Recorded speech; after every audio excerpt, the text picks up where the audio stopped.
Hey everyone, welcome back to Simpit Academy. Today we look at part 2 of 7 segment.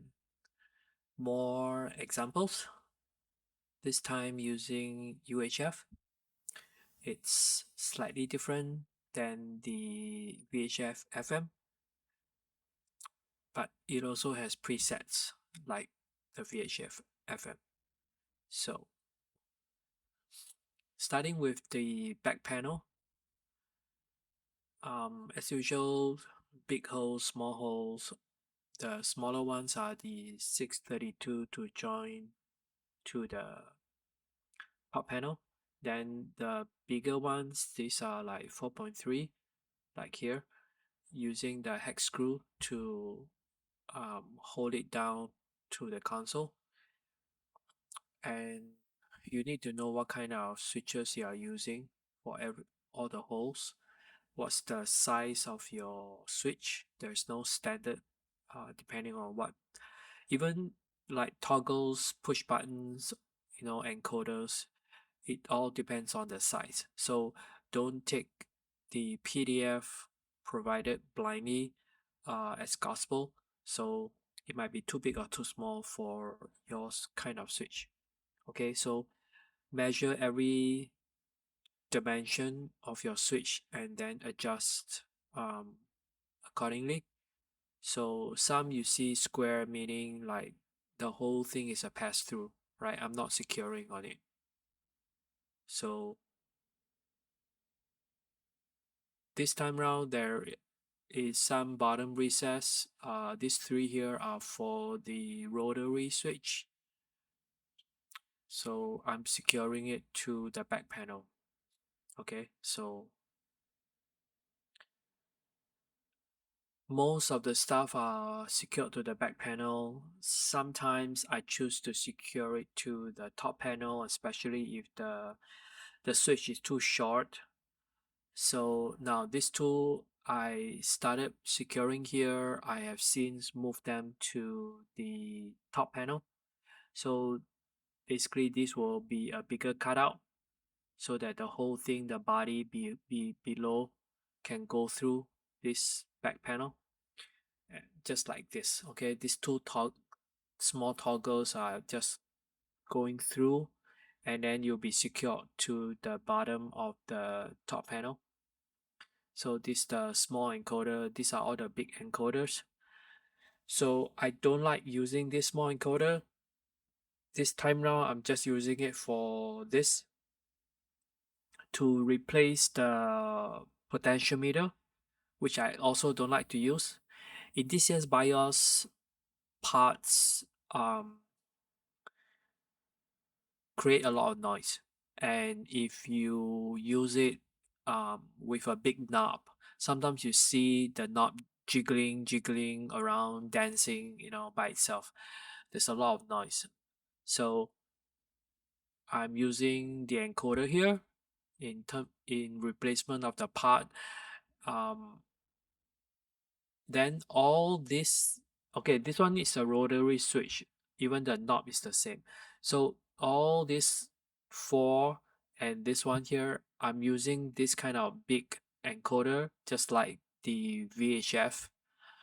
Okay, so because the legs are big, okay, they don't break like this one. This one, the three legs here, um and even the two on the other side, they are super brittle. They are like biscuits.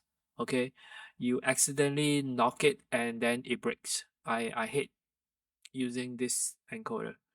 So I use this one, but you see the shaft is very long, and the knobs in this UHF, they are very short and narrow, and because of the A shape, the encoder only can go in a little bit before it scratches the side. Okay, any deeper in, it will break out from the side. So you have to, since the shaft is long, I have to really move it down. So this is the top panel, this is the back panel. I still need to add some more wood to keep lowering it so that the top of the shaft only protrudes a little bit, okay, um, to secure with the knob. All right, so again, it depends on the size of your switch.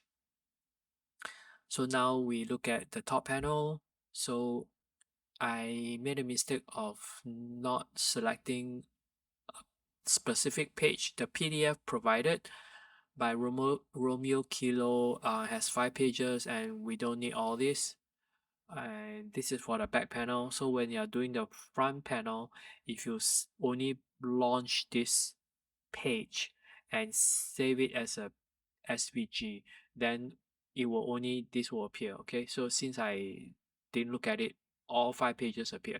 Anyway, you have to select all these nodes and select all that you want for the top panel, the hole and the edge. Then you in the draft mode, you select this icon, it will create a sketch. Okay, obviously the sketch you have to move it to a body.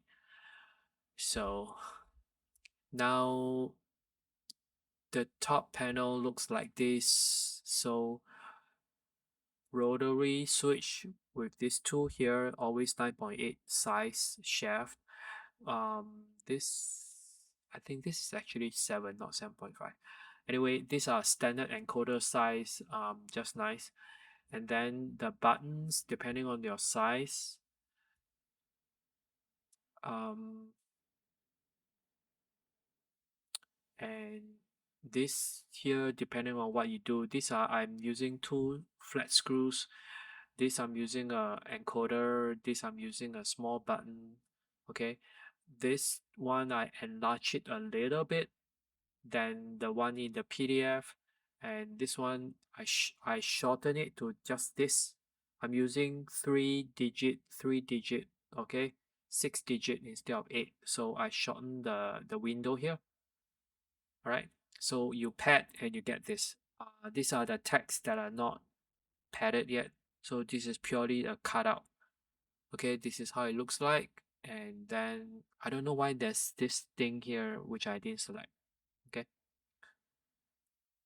So the back. So again, if most of your switches are secured to the back panel, then the nut that is holding those switches on the back panel, they will be sitting on top, and therefore you need a bottom recess for the top panel, or else this top panel will not be able to sit flush, right? All the nut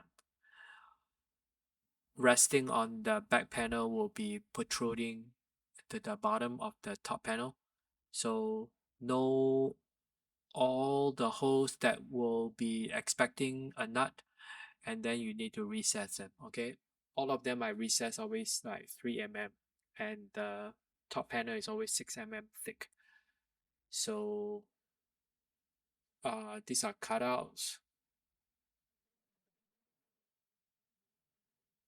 So sorry, this is not cutout. This is square rectangular recess. Okay, just a little bit.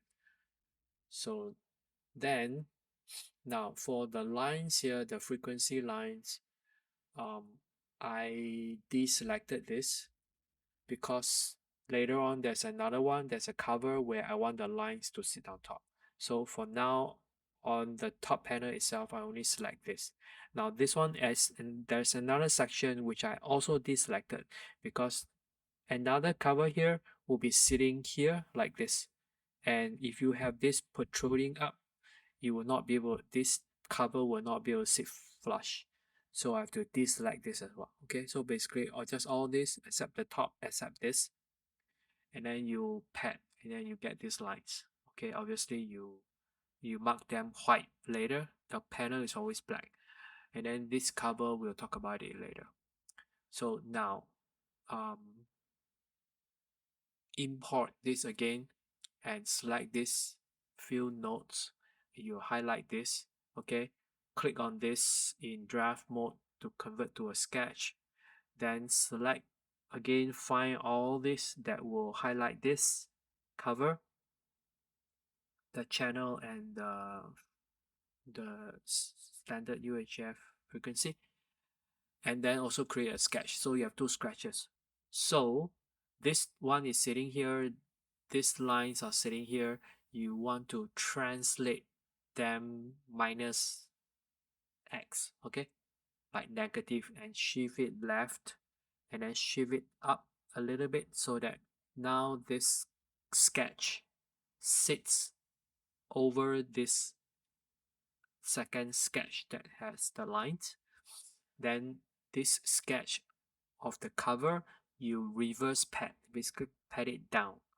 Then have the line sit on top of it, then you pat the lines up. Okay, the lines cannot, you cannot just pat them, you have to merge them, have them, have the two in contact. Okay, FreeCAD doesn't allow multiple bodies, so all of them have to sit in the same body, so the line sit on top of this. All right, so it becomes like this. Okay, this is one cover. Then now I'm using this flat head screw over here, but because it has this V-shaped thing, select these two holes and then select this icon to chamfer 1 mm, then you get this. Okay, nice V-shaped hole for you. Next, you want to highlight this line here, okay, but because the size of the um, knob that will be sitting here will be uh, cropping into this area, so I cut out this a little bit. All right, see here, I cut it off a little bit. um, you need to do a lot of measurement and testing. Okay, so it's like this. Next, the this white swath, okay, like a windshield wiper. I extended it. See, this is the original line, and then here as well. I find them not wide enough, so I widen them. Okay, then you pad it up. Pad them. This one I only, most text I pad 1 mm. This one I don't want it to pad too much. I only pad half mm.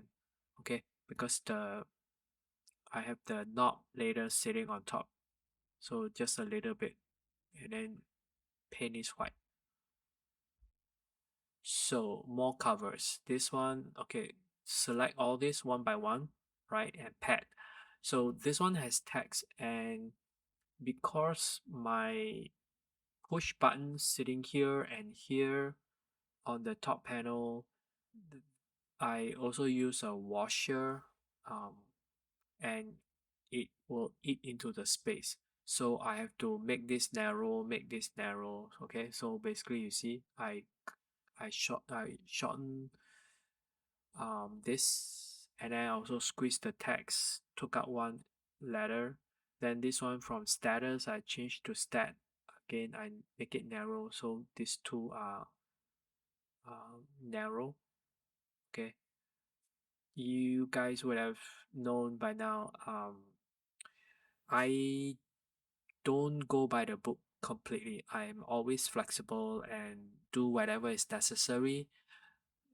I don't have I don't try to make my panel switches everything exactly. I try very hard to make them look authentic, but I'm always ready to make compromises just to make things work. Okay, and not kill myself trying for perfection. So this thing also, the holes here are, I find the default ones are way too low. Okay, I didn't adjust it. It cuts off a little bit when you print, which is fine. So I shifted this all the way up a lot. Okay, it starts here and you will not be, you won't be able to write here or here. So I shift all the way to the edge and even shift this up as well. So again, I'm always making adjustment. So, okay, this is the done panel with all the text. So you see the channel is bigger than the original, all the text are bigger than the original. Okay, this typically for panel name, I use the biggest font, size 6. These are typically 4.5. Usually I try as much as possible to use 4.5, but because all these are very crowded, I have to use 3.5. Okay, all these that are not written, the text are on the covers or the small covers, so you don't write the text again. All right, so this is how it looks like. This the standard 3.6 holes. These are even smaller. These are like 3.1. The default one in the PDF is 3, which is a bit too small. I'm using a 3 hole, but 3 screw, but the hole needs to be 3.1. Okay, to secure all the small covers. Now we look at knobs. There are two knobs that we have to create. So this one I call it the turtle knob. You'll see in a while why I call it turtle knob. So have a circle with a D shape. You need to know the size of your encoder.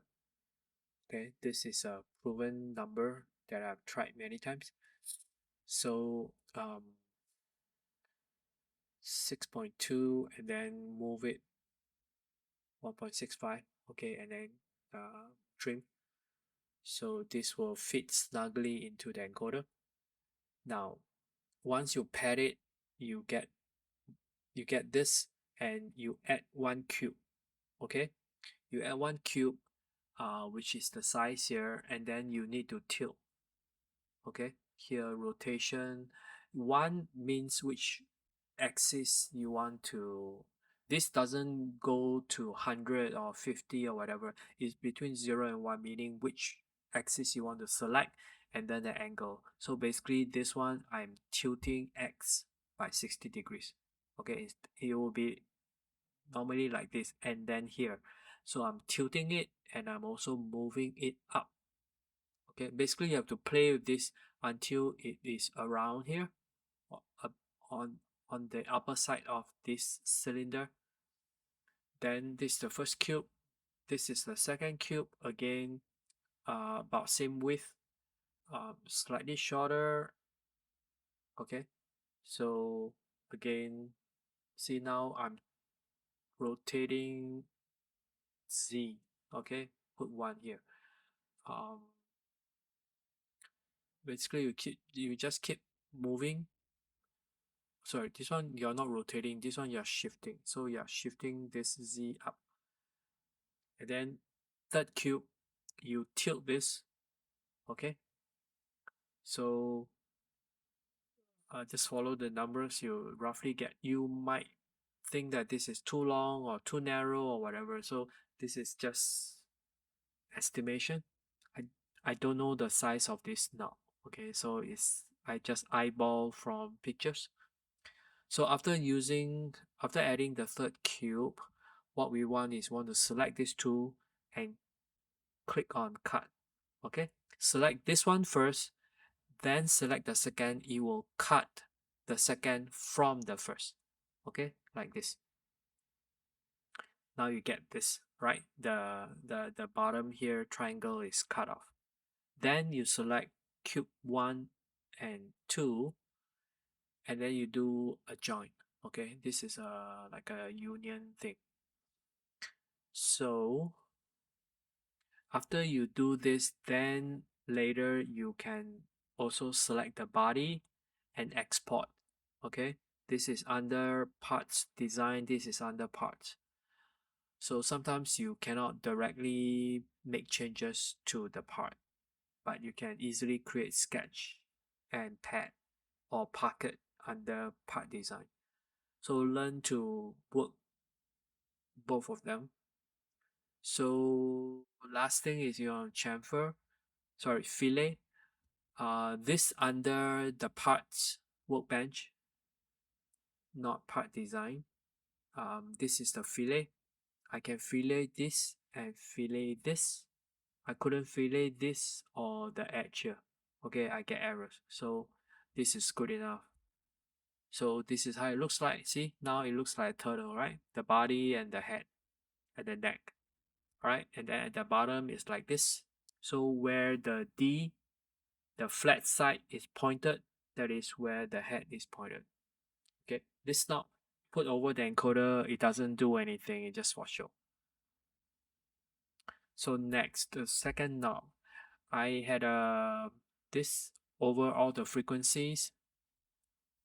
This is a sample knob I got somewhere, and if you see my earliest videos, I made a lot of copies by casting. Okay, I make a mold and then I cast a lot. I resin cast a lot of replicas. So the problem with this knob is like you see this rectangle is actually like showing the shaft of the encoder, right? It cannot go up anymore, else it breaks to the side. So, and then you have the set screw. So this part here is actually very shallow. Even the shortest set screw can barely like go in. It'll protrude out a lot, and still it doesn't really hold the to the encoder very well. Okay, and also because this is very narrow at the side and even on this side, it breaks easily. Okay, so I damage a lot of this. So I decided to 3D print, okay, slightly bigger and thicker. And the key thing is you have a hole that is not too tight and not too loose. You just fit snugly over the encoder. Then we don't need set screw at all. Okay, I have achieved a perfect fit on the encoder so that you just stick it in and it's a tight fit. Okay, so to do this, we have to have a vertical plane sketch like a trapezoid or pyramid. Okay, then we pat it like this 16 mm. Okay, pat it sideways. Then we create in the part workbench, we create a cube. By default, it's always to the side. Okay, you have to enlarge it, increase the height, move it in. This is the height, the size. This is sorry, this is the size and this is the placement. You have to shift Y and up or down, whatever. Okay, so have this tool like this, then you click on this common thing. Okay, then it will combine the shape.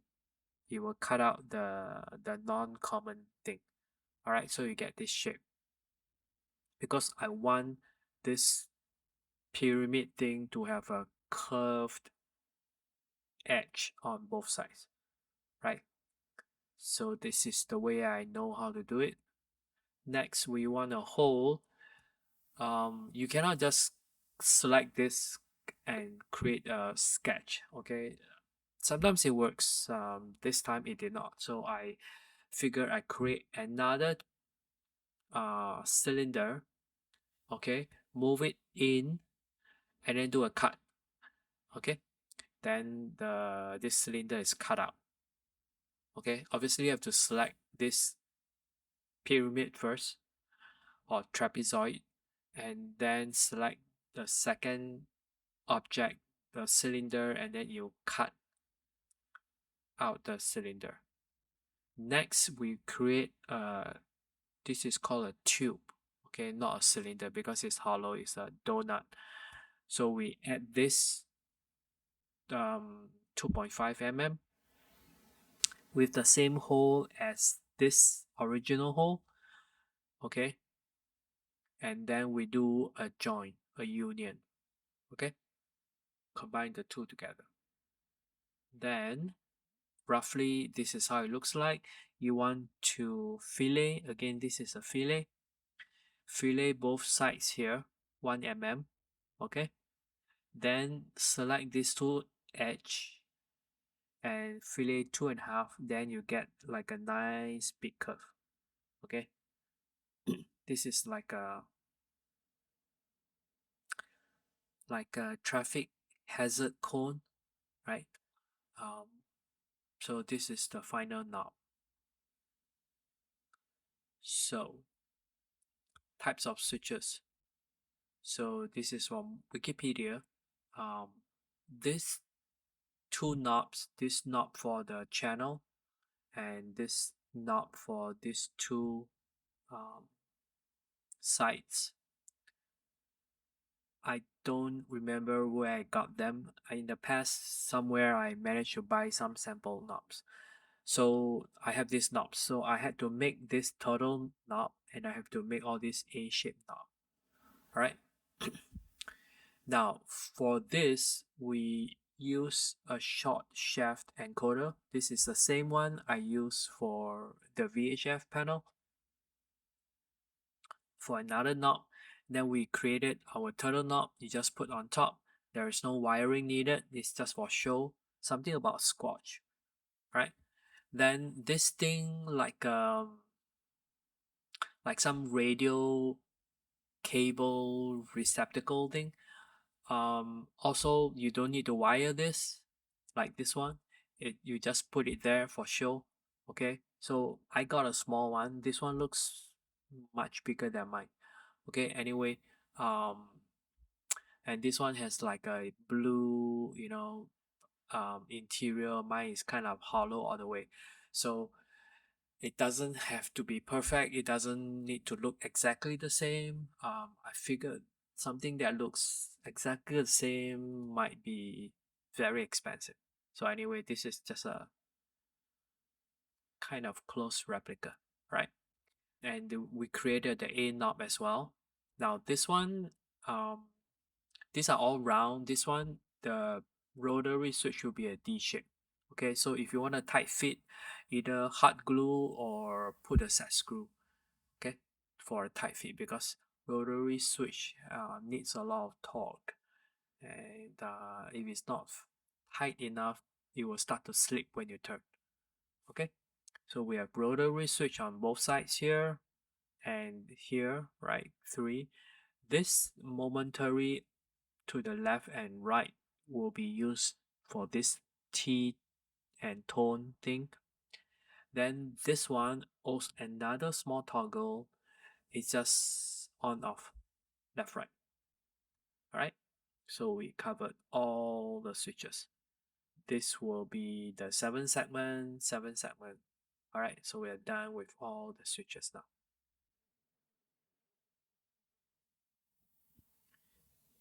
Okay, now we move on to the 7 segments. Again, the star of the show. The most um, interesting and sometimes confusing part of the cockpit build. Alright, displays are usually more challenging than uh, but well, displays are kind of an output. Output usually tends to be more confusing, more complicated than inputs. Inputs like buttons, toggles, very straightforward. So for we have looked at the VHF in a previous video. Um, the UHF is similar, slightly different. So again, we look at the DCS BIOS code first, then we look at the wiring, okay? Because the code is much easier to understand. So again, using the Max 7219 tube, right? This is a tube, and I showed how the wiring is done. Positive, ground, then digital in, CS, and clock. So the standard tube is two sets of 4 digits, which we can also use for the UHF. So, but the UHF is using 6 digit. So I started with placing this in the middle, just trying to use, in the middle and ignore the first one and the last one. And um, it didn't work. Okay, so next I try to use everything to the left, and try to not use the ones on the right. Again, it didn't work. So what worked is the 3 digits to the left. It tends to try to always like things, to the left. So leftmost 3 digits um, to the left of the decimals. Okay, then you skip this number, and then the 3 leftmost digits right of the decimals. So we are skipping D0 and D4. Okay, so if you have a tube like this is how you look like. You have a space here. Okay, obviously you can choose to use 3 digits, but you have to rewiring. If you don't want to wire, if you just let the digits sit on the tube, this is how it looks like. You have a gap here and a gap here. So we'll look at the wiring later, but the code, okay? Notice that the code for the UHF is unlike the VHF, where we have 4 frequencies and sometimes compound, sometimes like single digit, where the single digit they use integer, and then the compound one you use character. So this one, the whole thing, it's one big compound, okay? And the compound frequency, because we use compound, we need array, okay? As usual, the first one 0, meaning that there is saying that there is no max 7219 before this one. Before, there's no other tube before this tube. Okay, this is the first tube. So that's what it means. So the numbers here are the numbers here. So 765, right? 765. Skip 4. There's no 4. There's no 0, right? So 3, 3. And then here within the brackets is the array. Once again, array always start with 0 and move to the right. So 0, 1, 2, 0, 1, 2, 3, 4, 5, 6, 4, 5, 6. This is how you write the code for UHF, and it works. Right? It looks like this. If you are using the 4 digits sitting on the tube, and if the tube works, okay, I mentioned in the previous video, when you whether you replace the red ones or the with green ones or the original red ones, because this is removable, the pins fit into the receptacles, but they are kind of loose and the contact is not good, and 80% of the time this doesn't light up. You have to jiggle and press and tilt and whatever. I hate this part.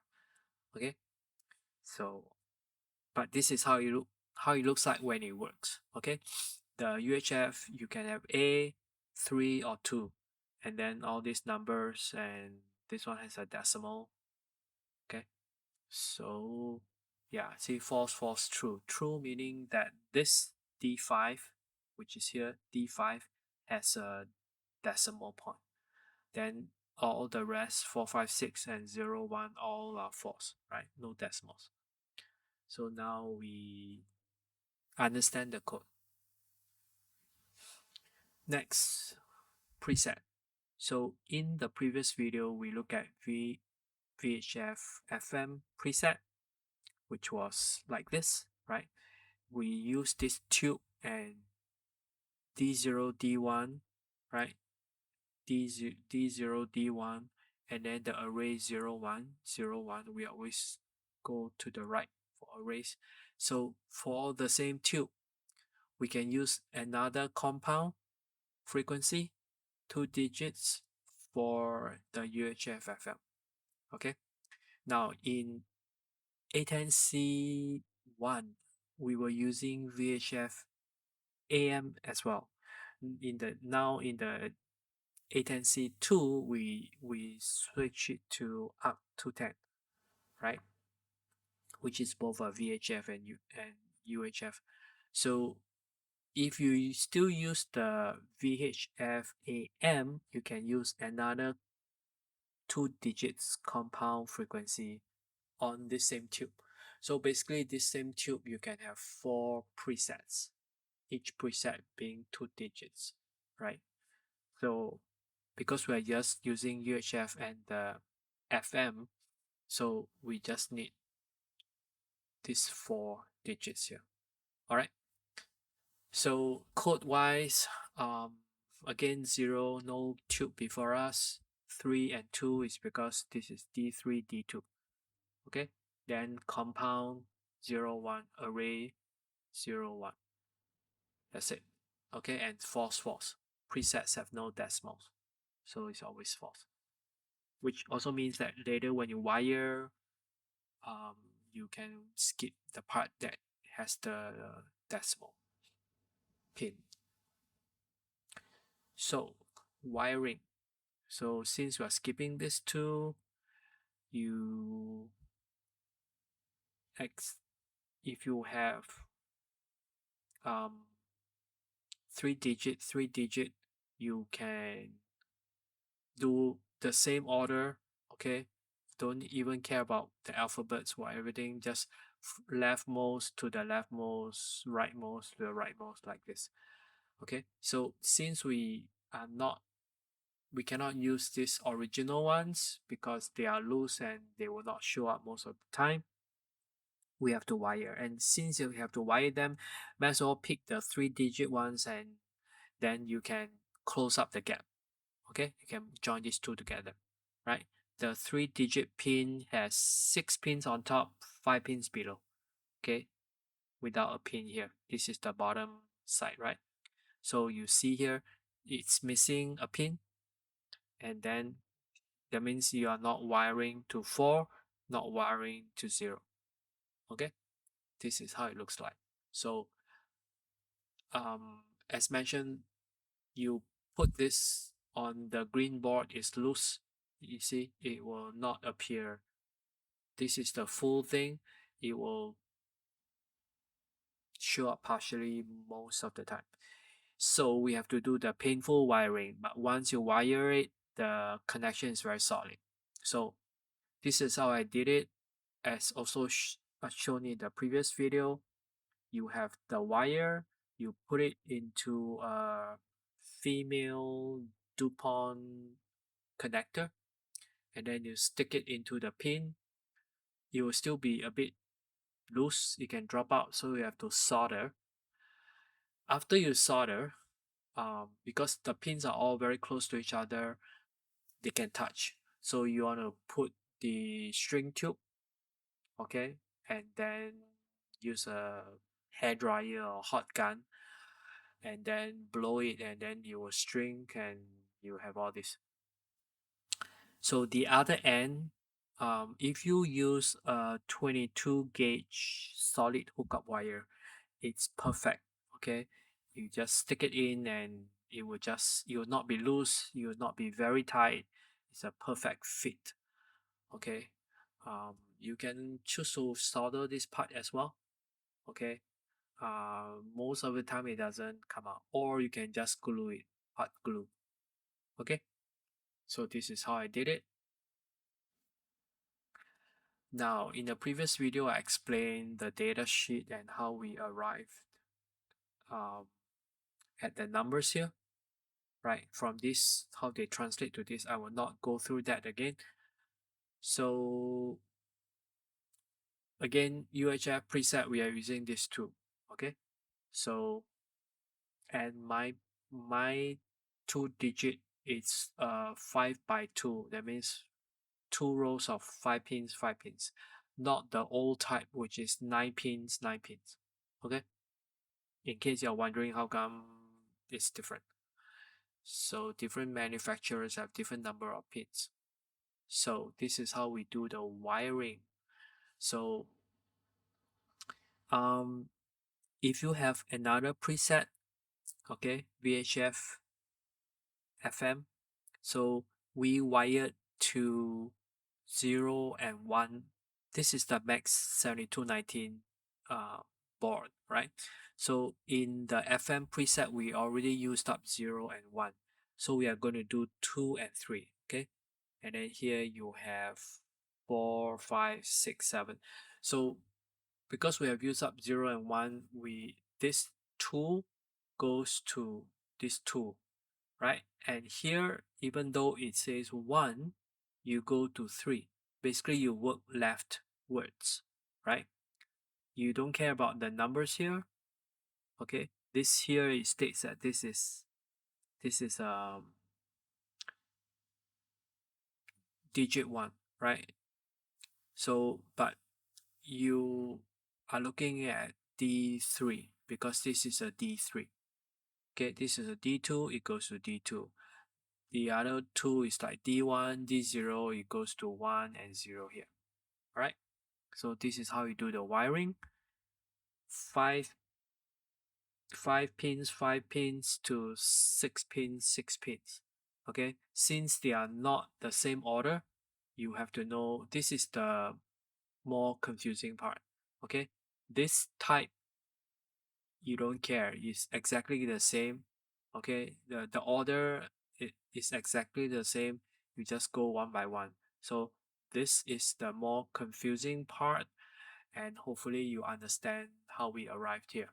Okay, although this 5 times 2 um digit layout, it's the order of the alphabets and the numbers are different than this 6 by 2 ones. You just follow alphabets by alphabets, B to B, C to C, whatever. And then the digits, you just go leftward, 0, 1 for first preset, 2 and 3 for the second preset. And we're done. Okay, it works. Right? So this is, imagine the tube sitting on top and then you branch out. So basically the four numbers here 0, 1, 2, 3. Okay, two of them go to one of this, another two go to the other 2 digit, but the alphabets are common. So what you have to do is you actually have to join, you know, this B to the FM preset and this B to this UHF preset. These two, you have to join them together. Okay, you have to join them and then go into this is the B here, then go into the B. So same thing like this A, okay, this A and this FMA, you join the two, then you go into this A here. Okay, things like that. So the alphabets need to be joined up. Well, the numbers are unique. Okay, so recap. FM, we are using the whole tube for sets of frequencies. And if you have the two sets of 4 digits sitting on the tube, no rewiring is required, just sit on top. But since the connection is loose, you have to wire them, but you just follow exactly as is the order, right? Same thing for UHF, you can have it sitting on the tube like this, or you wire, except that you are short of 1 pin and the order is still the same, so it doesn't matter. So these two cases are very straightforward. The special wiring is required for the preset. Okay, 5 by 2, 6 by 2, 5 by 2, 6 by 2. So digit alphabet for by alphabet, and then the numbers 0, 1, 2, 3. Okay, so follow this wiring and your preset for the UHF and the FM will work. All right, so this one goes to this first set, right? See, notice this one goes to the second set, meaning that if you actually use this kind of perf board where this whole row runs, okay, so you put this here, you know, and then you put this here, they are already connected. So I didn't use a perf board. I just joined the two wires because this is not a very long and it doesn't branch out to many places. I didn't bother using a perf board. So I joined this B wire and this B wire, I join them together first, okay, close to the end, and then I stick the final one to this B here. So same thing with this A and this A, stick it to this part here, right? This F and this F, join, stick it to this position here, things like that. All right, so this is the final thing. So we have looked at how to build the panel. We have looked at all the switches and the knobs for the UHF. We have looked at the code for the UHF and the presets, and we have looked at the wiring. All right, so hopefully by now you will have a much better understanding of the seven segment. Seven segment is not that complicated after all once you understand it in terms of the code and the wiring. Um, Later on, Tekken and ILS will be a third example, but by then you guys would already um, have a good understanding and it will not be difficult at all. All right, that's all I have for today. Now we just see the UHF and the preset in action. Thank you for watching.